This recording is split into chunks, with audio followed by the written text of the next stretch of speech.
With the Yeti saved from the meteor shard, we learn from our resistance contacts yet again of another point of interest. This leads us into the Lost Woods for the second time, and after chasing Skull Kid for the second time as well, we make it back to the resting place of the Master Sword for the second time. So after putting the Master Sword back into its pedestal and taking it out for the second time, we open the Temple of Time.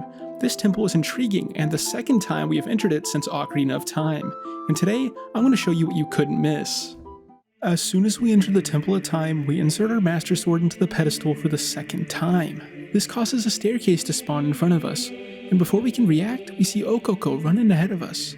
While this doesn't affect our future actions, the metaphor it brings upon us is profound. Clearly this was done to demonstrate that many have gone before us and helped pave the road Link travels to his destiny. Now that we have entered the depths of the Temple of Time, it's hard to ignore what we have just done. Clearly we have gone back in time. However, as opposed to Ocarina Time, this time we keep our age. Obviously, the reason why we can tell this place is from a previous time is how well this temple is kept as opposed to every other one we have come across. However, since this temple is well kept, this temple must have workers that tend to it and keep it this way. This must mean that Link and the Gomas came into this temple after hours, trashed it, stole from it, and then left. And even if this temple was meant to be as a test for the hero, the work to prepare this temple for another hero after Link's destruction will take at least a month. The most interesting sight we see inside the temple is a bunch of baby Goma in a pen of some sort. What seems to be the case is Armagoma put a ton of her children in this area as some sort of daycare, which, if true, makes the mental image of Link waltzing into a daycare and killing all the baby Goma the most disturbing imagery ever seen in a Zelda game.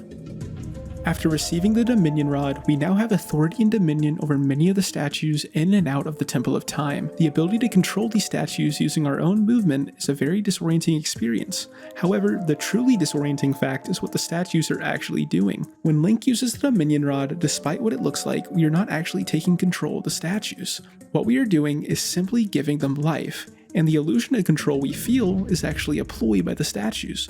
The statues are actually mentally children and take extreme joy in mimicking others. Thus, after being awakened, instantly start mimicking the first person they see to mock them, unfortunately meaning that they have no respect for the hero of Twilight whatsoever. The mid-boss in the Temple of Time is the Dark Nut, and while nowhere near as smart as Darkhammer from the previous dungeon, Dark Nut is even more talented.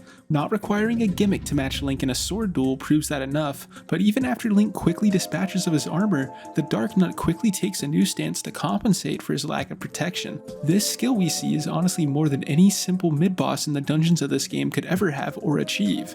Thus, this must mean that this mid-boss is actually the game's Phantom Ganon, which perfectly explains the skill level we see in this enemy.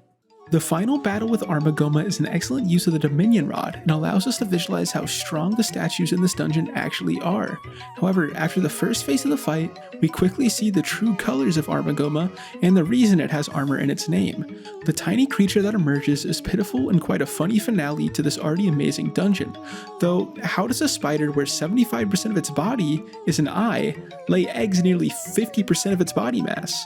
Well, at first, this was confusing, but the assumption that made the most sense to me was Armagoma just puts more effort into these things than others do, showing her immense commitment to the grind. And that is the end of this video. If you enjoyed, you know what to do.